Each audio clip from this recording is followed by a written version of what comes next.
اپنے ملک کو فوقیت نہیں, نے اپنے اقتدار کو طول دینے کی کوشش ضرور کی ہے. اسی جنرل باجوائزم میں ملک بھی خراب کر بیٹھا, اقتدار بھی گنوا بیٹھا, کیونکہ آگے مجھے اس کا فیوچر کو زیادہ نظر نہیں. پاکستان اپنی حیثیت ڈفرینٹ سمجھ کہ میں نے تو ایسا کچھ نہیں کیا, جبکہ انڈیا اس وقت انتہائی طاقتور ملک بن چکا. اس کا شمار دنیا کے 5 طاقتور ترین ممالک میں ہوتا ہے, ملٹریلی اینڈ اکنامیکلی. اب ان دونوں کی حیثیت رشیا کی اور انڈیا کی شائلاک والی. شائلاک اپنا پاؤنڈ آف فلیش مانگتا ہے کہ بھی نہیں, اس پوری گیم میں یہ میرا ہے. تم نے میرے اوپر ظلم کے پہاڑ ڈھائے ہیں ماضی میں, تم نے میرے اوپر ٹیررزم کے نام پہ بڑا کچھ کیا ہے. وہ پھر اپنی پوری ایک فہرست گنواتا ہے. ہم بیچارے ہاتھ میں لیے کہ جناب ہم نے جو کچھ کیا جوابی کیا ہے, اس سے زیادہ نیکیاں تو آپ نے ہمارے ساتھ کر رکھی ہیں. لیکن چونکہ نکار خانے میں توتی کی آواز کوئی نہیں سنتا, اس لیے آپ شور مچاتے رہیں گے, چلاتے رہیں گے, کوئی آپ کی بات نہیں سن. اسی کو کہتے ہیں مکافات عمل. جب آپ زیادہ چالاک بن, جب آپ اپنے اقتدار کو, اپنے سیلف کو, اپنے آپ کی قوم پر اور ملک پر فوقیت دیتے ہیں, پھر یہی حشر ہو. اور انفارچونیٹلی اس کا خمیازہ صرف آپ ہی نہیں بھگتتے, پوری قوم بھگتتی. مشرف کی حماقتیں ہم اب تک فیس کر رہے ہیں, ایوب خان کی حرکتیں آج بھی ہمارے سامنے ہیں, یحییٰ کا کیا دھرا نوشتہ دیوار ہے, آپ جانتے ہیں. ان سب کے جرائم اور گناہ ایک طرف ہیں, اور ضیاء الحق, یہ تو اس کا تخمینہ لگے گا جب انڈیپینڈنٹ ہسٹورینز, مورخین حساب کتاب کریں گے کہ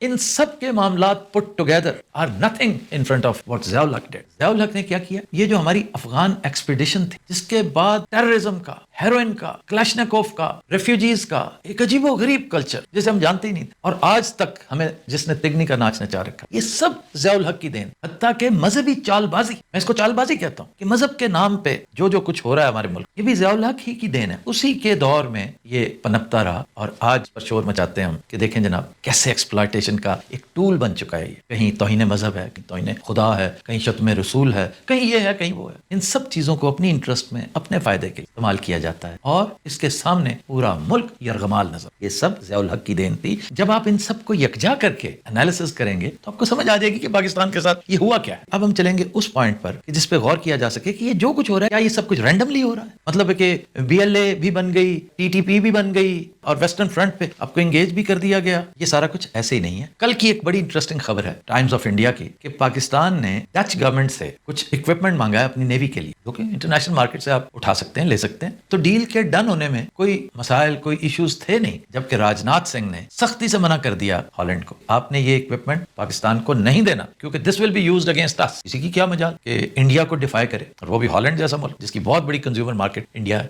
اور اس وقت تو جو لینے کے دینے پوری ویسٹرن ورلڈ کو پڑے ہوئے ہیں, اس حساب سے تو انڈیا ان کا بادشاہ ہے.